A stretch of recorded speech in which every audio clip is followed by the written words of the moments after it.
যে অনেক মুসলিম তারা ইফতারের সময় বিভিন্ন রকম ভুল দোয়া পড়ে। ইফতারের দোয়াগুলোর ক্ষেত্রে সবচেয়ে সঠিক আর উপযুক্ত দোয়াটা হচ্ছে যাহাবা জামা ওয়াবতাল্লাতি উরুকু ওয়া সাবাতাল আরজ ইনশাআল্লাহ, যার মানে হচ্ছে আমার পিপাসা মিটে গেছে, ধমনী আর্দ্র হয়েছে, আর আজর খুব কাছাকাছি। ইনশাআল্লাহ, আল্লাহ চাইলে পুরস্কার খুব কাছে ইনশাআল্লাহ। আবার অনেক মানুষ এই দোয়াটা পড়ে, কিন্তু দোয়াটা তারা পড়ে ইফতারের আগে।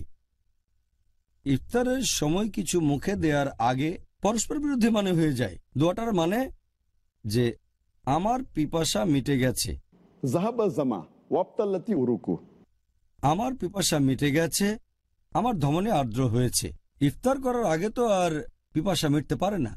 তাহলে এই দোয়াটা করবেন ইফতার করার পরে, যখন রোজা ভেঙেছেন, তৃপ্তি করে খেয়েছেন। হতে পারে সেটা রোজা ভাঙার 2-1 মিনিট পরে এই দোয়াটা পড়বেন। যাহাবা জামা ওয়াবতাল্লাতি উরুকু ওয়া সাবাতাল আজর ইনশাআল্লাহ। তার মানে আমার পিপাসা মিটে গেছে, আমার ধমনী আর্দ্র হয়েছে, পুরস্কার খুব কাছেই ইনশাআল্লাহ, যদি আল্লাহ চান।